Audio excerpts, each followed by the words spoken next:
जय हिंद कैडेट्स। स्वागत है आप सबका हमारे अपने यूट्यूब चैनल में। मैं सीनियर अंडर अफसर विवेक कुमार आप सबको एनसीसी बी और सी सर्टिफिकेट एग्ज़ाम का इम्पोर्टेंट क्वेश्चन और आंसर बताने जा रहा हूँ। इससे पहले भी मैंने बी और सी सर्टिफिकेट एग्ज़ाम का क्लास कराया है। मैंने उसका लिंक भी डिस्क्रिप्शन बॉक्स में दे दिया है, आप लोग वीडियो वहाँ से भी देख सकते हैं। अगर आपने अभी तक हमारे चैनल को सब्सक्राइब नहीं किया है तो हमारे चैनल को सब्सक्राइब कर ले और बेल आइकन को दबा ले, ताकि जब भी मैं न्यू क्लास लाऊं आप लोग तक सबसे पहले पहुंच सके। तो चलिए वीडियो स्टार्ट करते हैं। आप सभी कैडेट वीडियो को पूरा देखें और ध्यान से सुने, तभी आपको समझ में आएगा। ये सभी इंपॉर्टेंट क्वेश्चन है जो आपको एनसीसी बी और सी सर्टिफिकेट एग्जाम के क्वेश्चन पूछे जाते हैं। तो चलिए वीडियो स्टार्ट करते हैं। पहला क्वेश्चन, सैल्यूट करते समय किन किन बातों का ध्यान रखते हैं? तो सैल्यूट करते समय पहला, पांचों उंगली जुड़ी होनी चाहिए। सैल्यूट करते समय निगाहें सैल्यूट अधिकारी की तरफ हो। तीसरा, गर्दन कॉलर टच हो। चौथा, बाएं हाथ पैंट की सिलाई में टच हो। पांचवा, पोजीशन सावधान हो। तो ये 5 पॉइंट थे जो सैल्यूट करते समय ध्यान रखना है। ठीक है, पांचों उंगली जुड़ी होनी चाहिए। सैल्यूट करते समय निगाह सैल्यूट अधिकारी की तरफ हो। तीसरा, गर्दन कॉलर में टच हो। चौथा, बाएं हाथ पैंट की सिलाई में टच हो। पांचवा, पोजीशन सावधान हो। ठीक है। दूसरा क्वेश्चन, ड्रिल में मदद देने वाली क्या क्या चीज़ें है? ड्रिल में मदद देने वाली क्या क्या चीज़ें? तो जब आप लोग को कॉलेज में परेड वगैरह होता होगा, सरमोनियम परेड, तो उसमें ड्रिल में क्या क्या चीज़ मदद देने वाली चीज़ें हैं जानेंगे। पहला क्वेश्चन, ड्रम ड्रम और डर्मर। ठीक है। दूसरा, पेस और सिस्टक। तीसरा, एंगल बोर्ड। चौथा, बैकसिस्ट। पांचवा, मेट्रोनम। ठीक है, ये सभी ड्रिल में जब परेड होता है तो ये ड्रम वगैरह यूज होता है। ठीक है। चलते तीसरा क्वेश्चन, ड्रिल को किसने कब और कहाँ से शुरू किया? ड्रिल के कितने प्रकार है और कहाँ पे इस्तेमाल किए जाते हैं? ये सभी पॉइंट एक ही में दे दिया गया क्वेश्चन, कैडेट ध्यान देंगे। ड्रिल की शुरुआत जनरल ड्रॉ ने 1666 ईस्वी में जर्मनी में किया था। ठीक है, तो आपको समझ में आ गया ड्रिल की शुरुआत कब, किसने और कहाँ शुरू हुई थी। ठीक है। तो ड्रिल दो प्रकार की होती है। तो प्रकार के अंदर दो प्रकार, ओपन ड्रिल और क्लोज ड्रिल। तो ओपन ड्रिल कहाँ कराई जाती है? लड़ाई के मैदान में इस्तेमाल किया जाता है। क्लोज ड्रिल परेड ग्राउंड में इस्तेमाल किया जाता है। ठीक है। अगला क्वेश्चन चलते हैं, 4 नंबर रिक्त स्थान की पूर्ति करें। तो पहला क्वेश्चन है, 7.62 SLR की भरी मैगजीन के साथ वजन कितना होता है? 5.1 kg। ठीक है, समझ गए। तीसरा, लो कोड टेस्ट ऑयल, ठीक है, डैश इलाके में इस्तेमाल किया जाता है, तो अति सर्द इलाके में इस्तेमाल किया जाता है। तीसरा, 0.22 राइफल की लंबाई कितना होती है? 43 इंच होती है। चौथा, 0.303 राइफल का कारगिल रेंज 3 गज होता है, तो 300 गज होता है। ठीक है। चौथा से क्वेश्चन आएंगे, एक चार्जर में डैश कारतूस भरे जाते हैं, तो 5 कारतूस भरे जाते हैं। ठीक है। आगे चलते हैं, पांचवा, सही और गलत का निशान लगाना है, तो जानेंगे। ग्रुपिंग फायरिंग के लिए फिगर 11 की ज़रूरत होती है, तो ये गलत है। 0.22 राइफल की लंबाई 44.5 इंच होती है, तो ये भी गलत है। तीसरा, राइफल को फायर करने से पहले उसका निरीक्षण करना चाहिए, तो ये सही है। चौथा, 7.62 SLR की मजल वेलोसिटी 2400 फीट पर सेकेंड है, तो ये गलत है। ठीक है। पाँचवा, 0.22 राइफल का वजन 50 गज है, तो ये भी गलत है। ठीक है। छठा चलते हैं, हथियार सफाई के डिब्बे में क्या क्या सामान होता है? तो जानेंगे हथियार सफाई में कौन कौन सा सामान होता है डब्बे में। तो कम्युनिकेशन टूल, दूसरा बॉडी साफ करने का ब्रश, तीसरा ग्रेफाइट पीस की ट्यूब, चौथा चिंदी, पांचवा ऑयल बोतल, छठा फुंतरू। ठीक है, तो ये हथियार सफाई के डिब्बे में ये सामान होते हैं। ठीक है। क्वेश्चन है, अगला क्वेश्चन, लीड किसे कहते हैं? तो लीड क्या है? टारगेट और निशान के बीच की दूरी को लीड कहते हैं। ठीक है। अगला, शिस्त लेने का कायदा लिखें, यानी शिस्त कैसे लिया जाता है उसको लिखना है।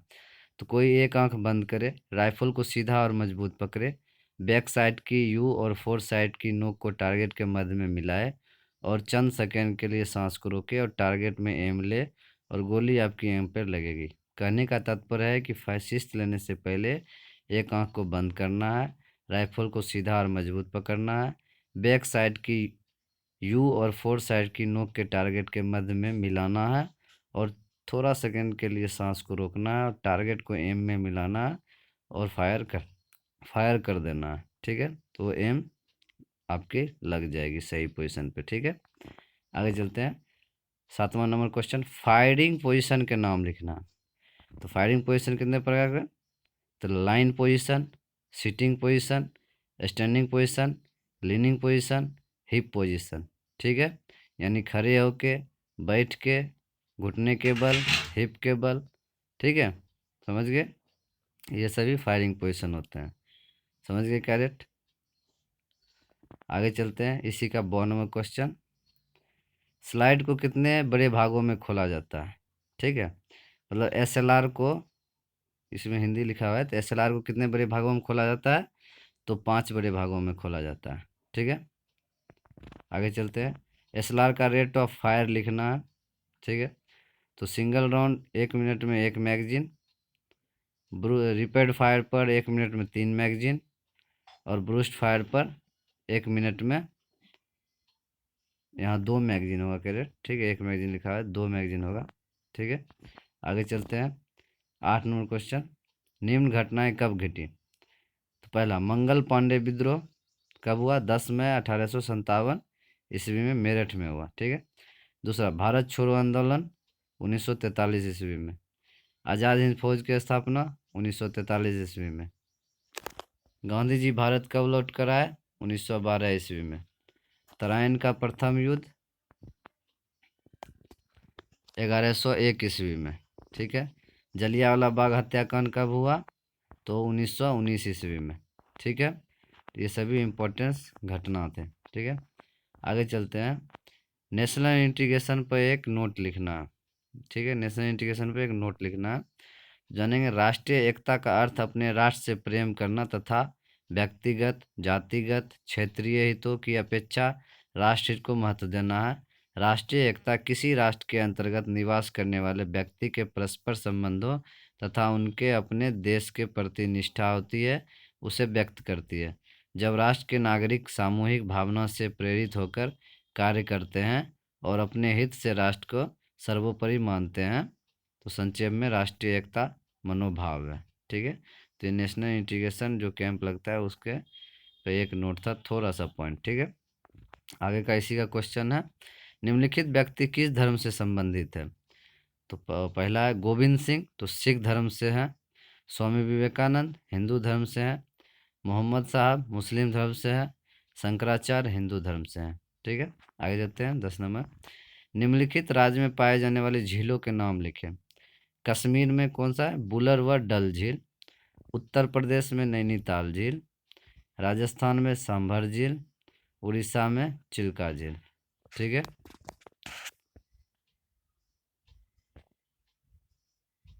उत्तर प्रदेश में यहाँ उत्तराखंड होगा। ठीक है, उत्तराखंड में नैनीताल झील है। ठीक है, आगे चलते हैं। 11 नंबर, गांधी जी ने अपना आंदोलन कहाँ से शुरू किया? तो इसका आंसर जानेंगे। गांधी जी ने अपना आंदोलन 8 अगस्त 1942 ईस्वी में बम्बई में शुरू किया था। ठीक है, दूसरा, बौद्ध धर्म के संस्थापक तथा जैन धर्म के आखिरी गुरु कौन थे? तो बौद्ध धर्म के संस्थापक गौतम बुद्ध तथा जैन धर्म के आखिरी गुरु तीर्थकर महावीर थे। ठीक है, इसी का 100 नंबर क्वेश्चन है, स्वदेशी का नारा किसने दिया? तो स्वदेशी का नारा महात्मा गांधी जी ने दिया था। ठीक है, 12 नंबर क्वेश्चन जानेंगे, जनरल डायर को मारने वाला कौन थे? ठीक है, जनरल डायर को मारने वाले कौन थे? सरदार उधम सिंह। ठीक है, तुम मुझे खून दो मैं तुम्हें आज़ादी दूंगा, किसने कहा था? तो तुम मुझे खून दो मैं तुम्हें आज़ादी दूंगा, सुभाष चंद्र बोस ने कहा था। ठीक है, उसके बाद, दीने इलाही धर्म संस्था किसने बनाए? तो दीने इलाही धर्म संस्था सम्राट अकबर ने बनाई थी। ठीक है, या 13 नंबर क्वेश्चन जानेंगे, लीडरशिप की 5 विशेषता लिखे। तो लीडरशिप की 5 विशेषता है, अपने कार्य को अच्छी तरह से जानना तथा समझ होना। अपनी क्षमताओं का ज्ञान और उनमें सुधार होना। तीसरा, अपने अधीनस्थ व्यक्तियों को जानना और उनके कल्याण की भावना। चौथा, आदर्श प्रस्तुत करना। पांचवा, सही और सामाजिक निर्माण करना। ठीक है, ये लीडरशिप की 5 विशेषता होती है। आगे जानेंगे, एक लीडर के गुण लिखे। एक लीडर के गुण क्या है? पहला, आचरण। दूसरा, साहस। तीसरा, निर्णायकता। चौथा, विश्वसनीयता। पाँचवा सहनशीलता, छठा उत्साह, सातवां नेतृत्व करना, आठवां सत्यनिष्ठा, नौवां न्याय, 10वां व्यवहार कुशलता, 11वां अस्वार्थता। ठीक है, तो ये इम्पोर्टेंट क्वेश्चन है। एक लीडर के गुण लिखे या एक नेता के गुण लिखे या एक अच्छे सीनियर के गुण लिखे। ठीक है, यही क्वेश्चन का अर्थ यही होता है। ठीक है, आगे चलते हैं। लीडरशिप के प्रकार और अधिकारों को लिखें। तो लीडरशिप कितने प्रकार के? 2 प्रकार के, ऑटोक्रेटिक और डेमोक्रेटिक। ठीक है, ऑटोक्रेटिक और डेमोक्रेटिक।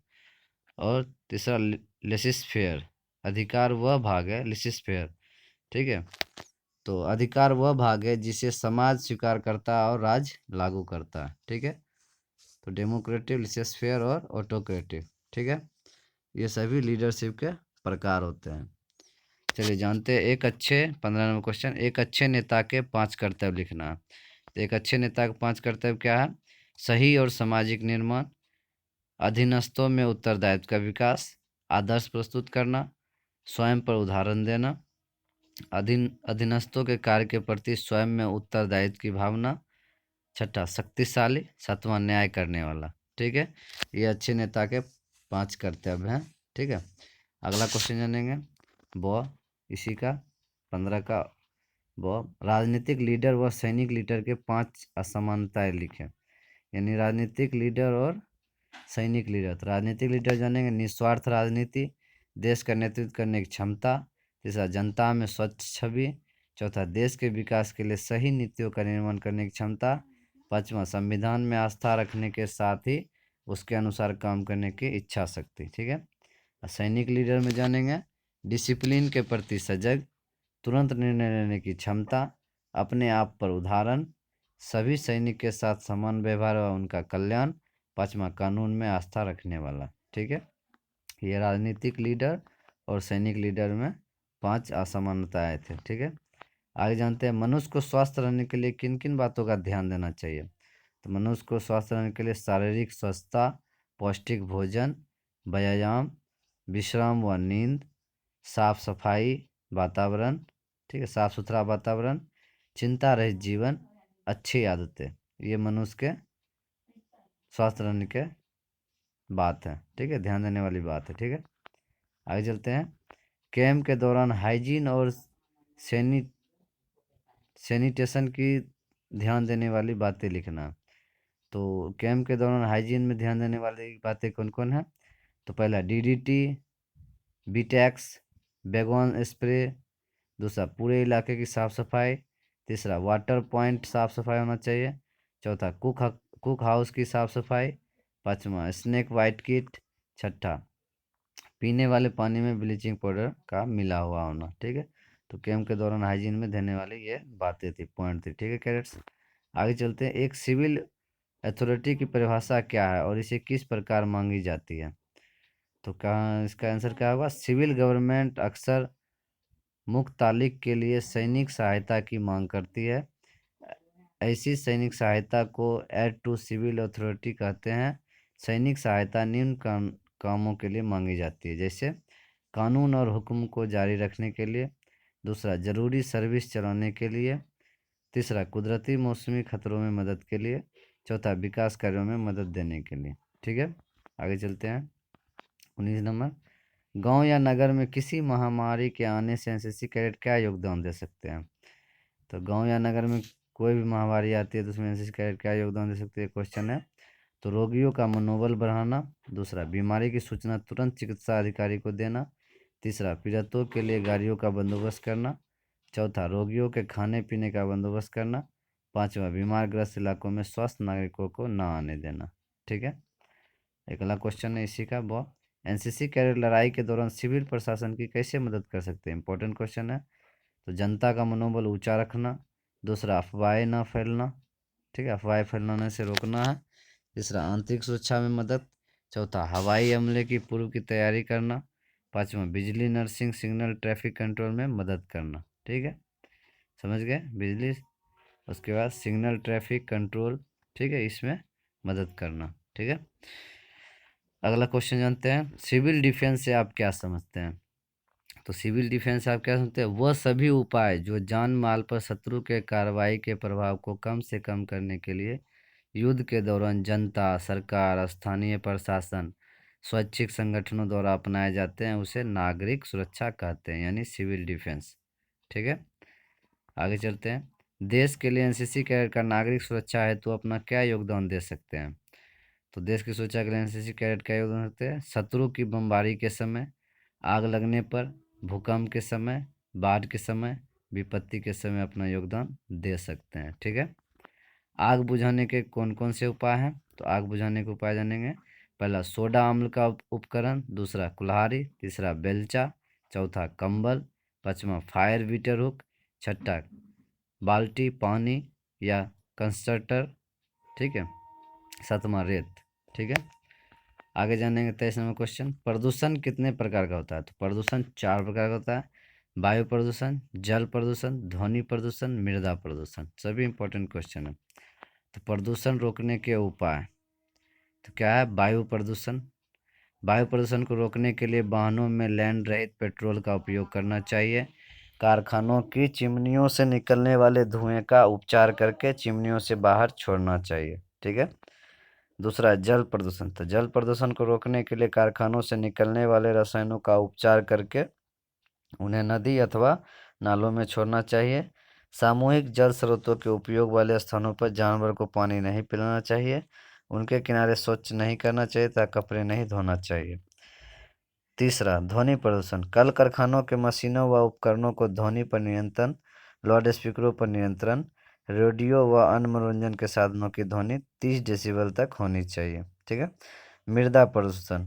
घर से निकलने वाले कचरे का सही निपटारण, कारखानों से निकलने वाले कचरे का उपचार करके उसे अन्य विकल्पों के रूप में उपयोग करना, कचरे का वैकल्पिक रूप जैसे खाद बनाकर उपयोग करने से मृदा प्रदूषण से बचा जा सकता है। तो ये सभी थे प्रदूषण को रोकने के उपाय: वायु प्रदूषण, जल प्रदूषण, ध्वनि प्रदूषण और मृदा प्रदूषण। ठीक है, निम्नलिखित के सांकेतिक चिन्ह बनाना है। तो ये सभी कैडेट आप सभी को इसका जवाब देना है कमेंट बॉक्स में।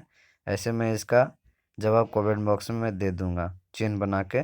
किला, दूसरा पक्की सड़क, तीसरा कच्ची सड़क, चौथा सर्व टकरी, पांचवा मंदिर, मस्जिद, ठीक है, बड़ी रेलवे लाइन, दलदल, पगडंडी, उजरा गांव। ठीक है, तो ये सभी सांकेतिक चिन्ह पूछे जाते हैं बी और सी सर्टिफिकेट में। तो इम्पोर्टेंट है सभी, आप लोग एनसीसी बुक में भी इसका आंसर देख सकते हैं। ठीक है, अगला क्वेश्चन है 26 नंबर। मानचित्र की परिभाषा लिखें। तो मानचित्र की परिभाषा क्या लिखना है? किसी कागज या गत्ते के टुकड़े पर जमीन के, ठीक है, डेटिलों को किसी निश्चित स्केल द्वारा हूबहू दर्शाया जाता है, उसे मैच कहते हैं। ठीक है, मैप कहते हैं। जब मानचित्र करने का किसी कागज या गत्ते के टुकड़े पर जमीन के जो भी भाग होते हैं किसी निश्चित स्केल द्वारा हूबहू दर्शाया जाता है, उसे मैप कहते हैं। ठीक है, आगे चलते हैं। फर्स्ट एड से आप क्या समझते हैं? फर्स्ट एड का फर्स्ट एड से आप क्या समझते हैं?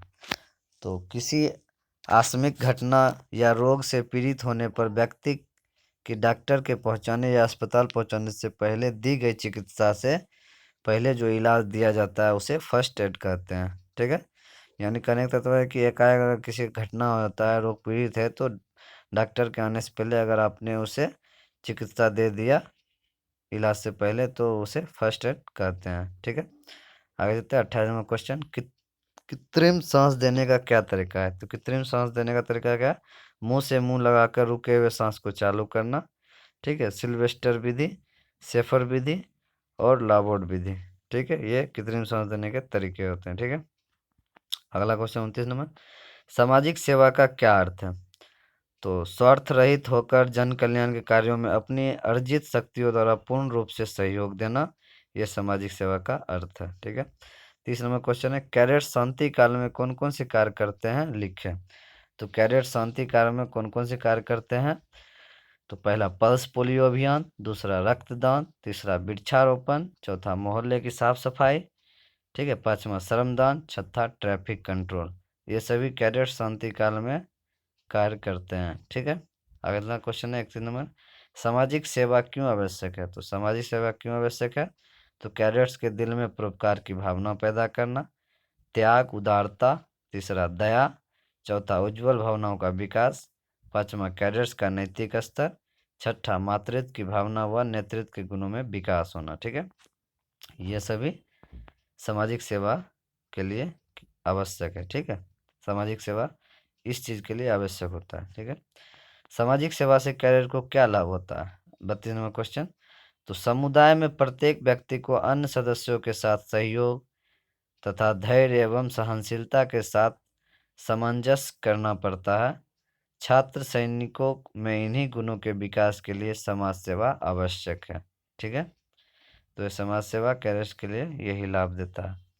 33 नंबर क्वेश्चन जानते हैं, कैडेट्स को समाज सेवा के लिए कैसे मोटिवेशन करेंगे? तो कैडेट्स को कैसे मोटिवेट करेंगे समाज सेवा के लिए? तो कैडेट्स में निस्वार्थ भाव से रचनात्मक कार्य के प्रति रुचि उत्पन्न करना, कैडेट्स में सहवर्ग की भावना पैदा करना, कैडेट्स को श्रम की शिक्षा देना, कैडेट्स में आपस में सहयोग की भावना का वृद्धि करना, पांचवा कैडेट्स को सामाजिक क्रिया और शासकीय क्रियाकलाप के लिए जागरूक पैदा करना। ठीक है, इससे हम मोटिवेशन कर सकते हैं। ठीक है, समाज सेवा में साहसिक प्रशिक्षण के क्या उद्देश्य है? 34 नंबर क्वेश्चन है, साहसिक प्रशिक्षण क्या उद्देश्य है? तो साहसिक प्रशिक्षण क्रियाकलाप प्रति जागृत करना। ठीक है, कैडेट्स में दिमागी और साहसिक प्रशिक्षण के प्रति आत्मविश्वास पैदा करना, कैडेट्स में साहस तथा सबक की भाग का विकास करना, कैडेट्स में लक्ष्य प्राप्त करने हेतु जोखिम उठाने की क्षमता का विकास करना, कैडेट्स में नेतृत्व के गुणों का विकास करना। तो ये सभी हमारे आंसर थे कैडेट्स। तो ये साहसिक प्रशिक्षण के उद्देश्य थे ये। ठीक है, आते हैं साहसिक गतिविधियां कौन कौन सी है? तो साहसिक गतिविधियां जानेंगे। पहला साइकिल यात्रा, दूसरा ऐतिहासिक व दुर्गम की पैदल यात्रा, तीसरा अनुकहना अभियान, चौथा पर्वतारोहण, पांचवा चट्टानों पर चढ़ना, छठा एडवेंचर कोर्स, सातवां बर्फ पर सटकना, आठवां पैराशूट से कूदना, नौवां ग्लाइडर उड़ाना। ठीक है, ये साहसिक गतिविधियां। ठीक है, आगे जानते हैं कंपास के 10 हिस्से का नाम लिखना है। तो कंपास के 10 हिस्से का नाम क्या है? पहला थंब रिंग, दूसरा ग्लास प्रोटेक्टर, तीसरा हेयर लाइन, चौथा डायटेक्शन मार्क, पांचवा क्लिप स्क्रू, छठा एरो मार्क, सातवां हिंज, आठवां लीड, नौवां डायल, दसवां विंडो ग्लास। ठीक है, ये सभी कंपास के 10 हिस्से पुर्जे के नाम थे। ठीक है, आगे जानते हैं स्केल किसे कहते हैं और यह कितने प्रकार के होते हैं? तो जमीन पर किन्हीं दो स्थानों के बीच की दूरी को कागज पर जिस निश्चित अनुपात से दर्शाया जाता है उसे स्केल या मापक कहते हैं। ठीक है, यह 3 प्रकार के होते हैं, छोटी स्केल, बड़ी स्केल और माध्यम स्केल। ठीक है, आगे जानते हैं निम्नलिखित के चिन्ह बनाएं। तो पैदल सेना, इन्फेंट्री ब्रिगेड, इन्फेंट्री कंपनी, पलटन, आर्टिलरी यूनिट। तो आप सभी कैडेट ये सांकेतिक चिन्ह आप खुद बनाएंगे या कमेंट बॉक्स में हमें बताएंगे और मैं इसका आंसर कमेंट बॉक्स में दे दूंगा। आप लोग वहां से भी देख सकते हैं, डिस्क्रिप्शन बॉक्स में भी मैं दे दूंगा। ठीक है, तो मैंने जितने भी सांकेतिक चिन्ह बताया मैंने उसका भी आंसर डिस्क्रिप्शन बॉक्स में दे दूंगा। ठीक है, तो आप सभी कैडेट एनसीसी बुक में भी देख सकते हैं। ठीक है, आगे जानते हैं फासला असल से ज़्यादा कब नज़र आता है? 49 नंबर क्वेश्चन है, तो जानेंगे रोशनी अच्छे से ना होना, सूर्य दिखने वाले के सामने हो, तीसरा निशान आसपास के निशानों से छोटा हो, चौथा घाटी या तंग रास्तों से देख रहे हो, पांचवा देखने वाला लाइन पोजीशन में हो, छठा ऊपर से नीचे देख रहा हो। ये फासला असल से ज़्यादा कब नज़र आता है, इसका आंसर था। ठीक है, इंपॉर्टेंट क्वेश्चन है। 40 नंबर क्वेश्चन जानेंगे सेक्शन फॉर्मेशन कितने प्रकार होते हैं, नाम लिखे। इंपॉर्टेंट क्वेश्चन है, तो जानेंगे सिंगल फाइल फॉर्मेशन, दूसरा फाइल फॉर्मेशन, तीसरा एरो फॉर्मेशन, चौथा डायमंड फॉर्मेशन, पांचवा एरो हेड फॉर्मेशन, छठा एक्सटेंडेड लाइन फॉर्मेशन। ठीक है, ये सेक्शन फॉर्मेशन के नाम है। ठीक है, 6 प्रकार के होते हैं। आगे जानते हैं फायर कंट्रोल ऑर्डर कितने प्रकार के होते हैं? तो फायर कंट्रोल ऑर्डर कितने प्रकार के होते हैं? 4 प्रकार के। पहला तैयारी का फायर ऑर्डर, दूसरा फुल फायर ऑर्डर, तीसरा मौके का फायर ऑर्डर, चौथा सुस्तम फायर ऑर्डर या ब्रिक फायर ऑर्डर। ठीक है, तो ये फायर कंट्रोल के प्रकार हैं। आगे जानते हैं पेट्रोलिंग का उद्देश्य क्या है। तो पेट्रोलिंग का उद्देश्य क्या है, किसी भी लड़ाई की सफलता मुख्यतः सही समय पर दुश्मन के बारे में सही सूचना की जानकारी पर निर्भर करती है। इस प्रकार की अधिक सूचनाएं सही समय पर सही सूचनाएं अच्छे पेट्रोल से ही मिलती है। पेट्रोल्स में एफसीबीसी सिखलाई का खास काम है। ठीक है, कहने का तात्पर्य पेट्रोल का कि किसी भी लड़ाई में सफलता के लिए दुश्मन के अधिक से अधिक जानकारी जुटाना और सही समय पर सूचना देना ही पेट्रोलिंग का काम होता है। ठीक है, जानेंगे पेट्रोलिंग कितने प्रकार के होते हैं। तो पेट्रोल दो प्रकार होते हैं, रैखिक पेट्रोल, दूसरा प्रोटेक्टिव पेट्रोल। ठीक है, पेट्रोल के मुख्य चरण कौन है।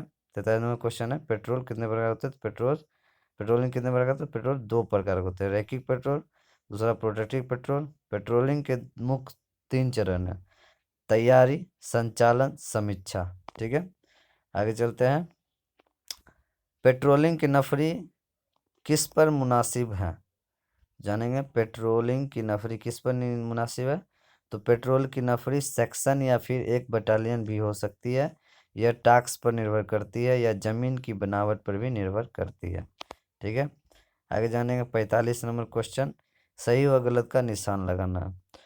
तो क्या क्वेश्चन है, एक सेक्शन में 2 इंच मीटर होती है, तो ये सही है, आंसर है, एक सेक्शन में 2 इंच मीटर होती है। एक इन्फेंट्री बटालियन में 7 कंपनी होती है, तो ये गलत है।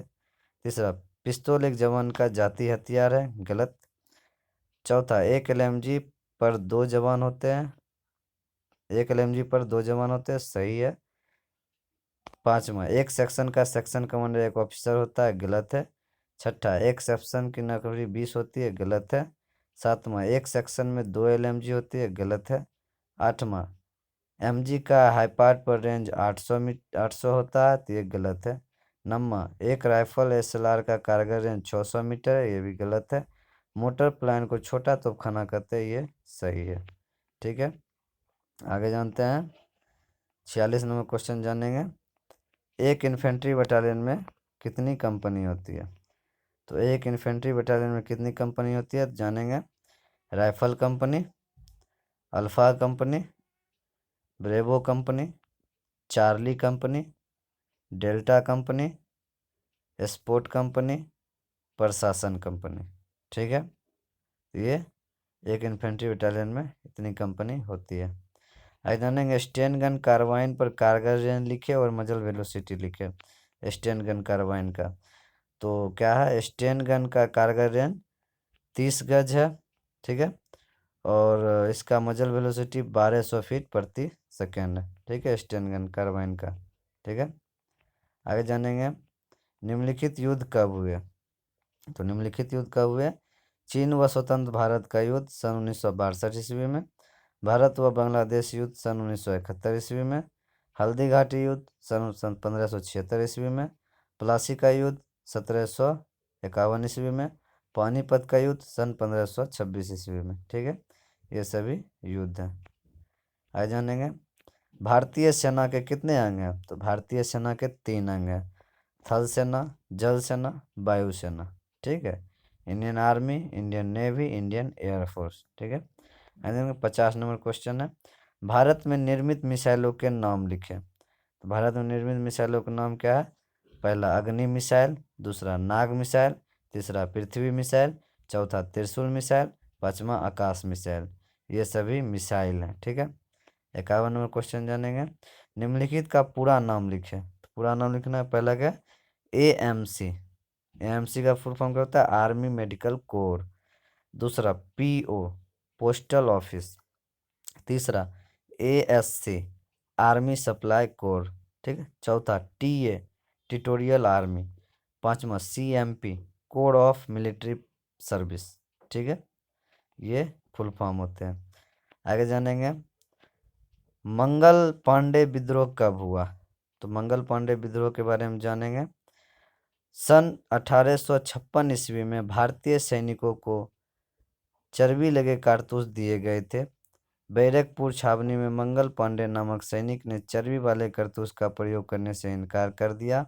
इसी घटना के परिणाम विद्रोह छिड़ा। 10 मई 1856 ईस्वी में मेरठ से शुरू हुआ था।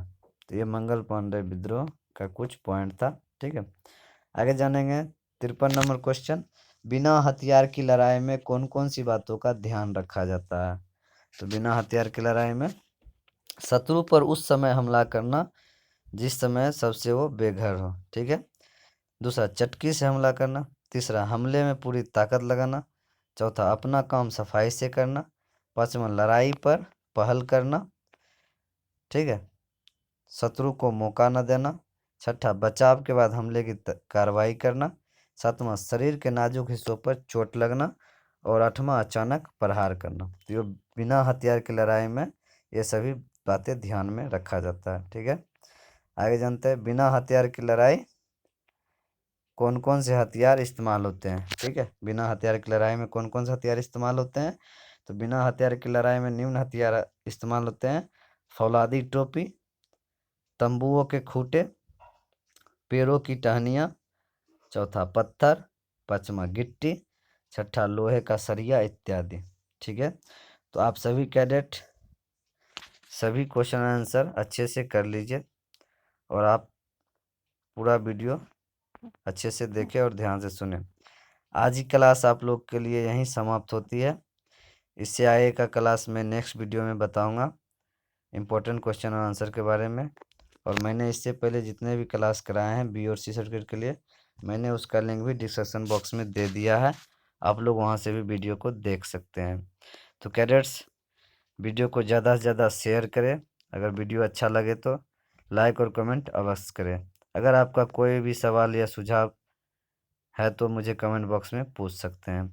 तो चलिए कैडेट्स, अभी अभी तक आपने हमारे चैनल को सब्सक्राइब नहीं किया है तो हमारे चैनल को सब्सक्राइब कर ले और बेल आइकन को दबा ले, ताकि जब भी मैं न्यू क्लास लाऊं आप लोग तक सबसे पहले पहुंच सके। तो चलिए मिलते हैं नेक्स्ट वीडियो में। जय हिंद, जय भारत, जय एनसीसी। Thank you.